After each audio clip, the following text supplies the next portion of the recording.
കേന്ദ്ര ബജറ്റിലെ കേരളത്തോടുള്ള അവഗണനയെ വിമർശിച്ച നേതാക്കൾ. കേരളത്തോടുള്ള ക്രൂരമായ അവഗണനയുടെ തെളിവ് രേഖയാണ് കേന്ദ്ര ബജറ്റ് എന്ന് മുഖ്യമന്ത്രി പിണറായി വിജയൻ.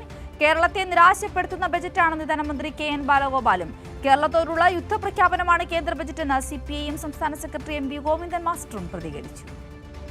കേരളത്തോടുള്ള ക്രൂരമായ അവഗണനയുടെ തെളിവ് രേഖയാണ് കേന്ദ്ര ബജറ്റെന്നായിരുന്നു മുഖ്യമന്ത്രി പിണറായി വിജയന്റെ വിമർശനം. കേരളത്തെ നിരാശപ്പെടുത്തുന്ന ബജറ്റെന്നായിരുന്നു ധനമന്ത്രി കെ.എൻ. ബാലഗോപാൽ കേന്ദ്ര ബജറ്റിനെ വിശേഷിപ്പിച്ചത്. വളരെ നിരാശാജനകമാണ്. ഇന്ത്യൻ എക്കണോമിയെ അത് നിരാശാജനകമായ അവസ്ഥയിലേക്ക് എത്തിക്കുന്നു വ്യക്തമാവും. എല്ലാവരും ആഗ്രഹിക്കുന്നതാണ് ഒരു റെയിൽവേയുടെ കാര്യത്തിനകത്ത്, അല്ലെങ്കിൽ അതിവേഗ റെയിൽവേ മാത്രമല്ല, എയിംസിൻ്റെ കാര്യം നമ്മൾ പറഞ്ഞു, മറ്റേ ആയുർവേദ രംഗത്തെ കാര്യങ്ങൾ പറഞ്ഞു. ഒരു കാര്യവും അങ്ങനെ കൃത്യമായി പറഞ്ഞിട്ടില്ല. കേന്ദ്ര ബജറ്റ് കേരളത്തോടുള്ള യുദ്ധപ്രഖ്യാപനമാണെന്ന് CPIM സംസ്ഥാന സെക്രട്ടറി MV ഗോവിന്ദൻ മാസ്റ്ററും പറഞ്ഞു. ചെയ്യില്ല എന്ന വാശി, കേരളത്തോടുള്ള ഒരുതരം വെല്ലുവിളി, ഒരുതരം യുദ്ധപ്രഖ്യാപനം, അതാണ് കേന്ദ്ര ഗവൺമെൻറ്റിൻ്റെ ഭാഗമായിട്ട് ഇപ്പോഴും നമ്മൾ കണ്ടത്. അതിവേഗ റെയിൽ, എയിംസ് ഉൾപ്പെടെയുള്ള പദ്ധതികൾ അവഗണിച്ച കേന്ദ്ര ബജറ്റിൽ കേരളത്തോട് കാണിച്ചത് കടുത്ത വിവേചനമെന്ന മന്ത്രി P. രാജീവും പ്രതികരിച്ചു. ഒറ്റ നോട്ടത്തിൽ കടുത്ത അവഗണനയാണ് നമ്മുടെ സംസ്ഥാനത്തോട് കാണിച്ചിട്ടുള്ളതെന്നാണ് മനസ്സിലാക്കുന്നത്. നമ്മൾ നേരത്തെ അതിവേഗ റെയിൽ സംവിധാനം സംസ്ഥാന ഗവൺമെൻറ് തന്നെ മുൻകൈയെടുത്ത് കേന്ദ്രത്തിന് നൽകിയിരുന്നു. അത് അംഗീകാരം നൽകാതിരിക്കുന്നു. പുതുതായി കേന്ദ്രം തന്നെ നേരിട്ട് പ്രഖ്യാപിക്കുമ്പോൾ അതിൽ കേരളത്തെ ഉൾപ്പെടുത്താതിരിക്കുന്നു എന്നുള്ളത് കടുത്ത വിവേചനമാണ്.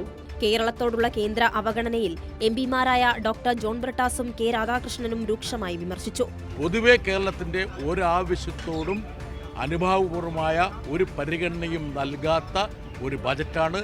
നമ്മളൊക്കെ വിചാരിച്ചു കേരളം തെരഞ്ഞെടുപ്പിലേക്ക് പോകുന്നുകൊണ്ട് കണ്ണിൽ പൊടിയിടാനെങ്കിലും എന്തെങ്കിലുമൊക്കെ തരുമെന്ന്. 29 സുപ്രധാന ആവശ്യങ്ങൾ ഉന്നയിച്ചുകൊണ്ട് നമ്മുടെ ധനമന്ത്രി ഇവിടെ വന്ന് നിർമ്മലാ സീതാരാമനെ കാണുകയും സമഗ്രമായ ചർച്ചകൾ നടത്തുകയും വിശദമായിട്ടുള്ള നിവേദനങ്ങൾ സമർപ്പിക്കുകയും ചെയ്തു. പക്ഷേ മാക്രോ തലത്തിലോ മൈക്രോ തലത്തിലോ ഒരു തരത്തിലുള്ള പരിഗണനയും കേരളത്തിന് കിട്ടിയിട്ടില്ല. ഇത്രമല്ല, നമുക്കറിയാം കുറേ കാലമായിട്ട് നമ്മൾ ആവശ്യപ്പെടുന്നതാണ് എയിംസ് കേരളത്തിന് ലഭിക്കുകയെന്ന്. പക്ഷേ അതിനെക്കുറിച്ചൊരു അക്ഷരം പോലും ഉണ്ടാൻ ഈ ബഡ്ജറ്റിൽ തയ്യാറായിട്ടില്ല. അതുപോലെ തന്നെ ഹൈ സ്പീഡ് റെയിൽവേ കോറിഡോറിൻ്റെ കാര്യത്തിൽ നമ്മൾ നിരവധി പ്രാവശ്യമായിട്ട് കേന്ദ്ര ഗവൺമെൻറ് സമീപിച്ചുകൊണ്ടിരിക്കുകയാണ്. ആ കാര്യത്തിലും കേരളത്തോട് അവഗണന തന്നെയാണ് ഈ ബഡ്ജറ്റിലും കാണിച്ചിരിക്കുന്നത്.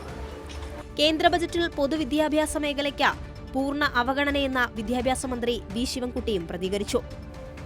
BJPയുടെ ഒരു ബഡ്ജറ്റ് എന്ന് വെച്ചാൽ ഒരു BJP ടച്ച് ബഡ്ജറ്റാണ്.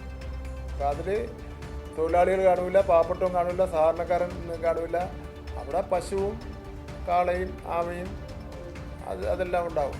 മോദി സർക്കാരിന്റെ സ്വഭാവം തെളിയിക്കുന്നതാണ് കേന്ദ്ര ബജറ്റെന്ന് CPI സംസ്ഥാന സെക്രട്ടറി ബിനോയ് വിശ്വം വിമർശിച്ചു. ഈ ബജറ്റ് എന്താണ് മോദി ഗവൺമെന്റിന്റെ യഥാർത്ഥമായ സ്വഭാവമെന്ന് വിളിച്ചറിയിക്കുന്നു. ആ സ്വഭാവം വാഗ്ദത്ത ലംഘനത്തിൻ്റെതാണ്. ഒന്ന് പറയും, വേറൊന്ന് ചെയ്യും. ഈ ബജറ്റ് അദാനി അംബാനി ബജറ്റാണ്. ഇത് കോർപ്പറേറ്റ് വിധേയത്വ ബജറ്റാണ്. News desk, Kairali news.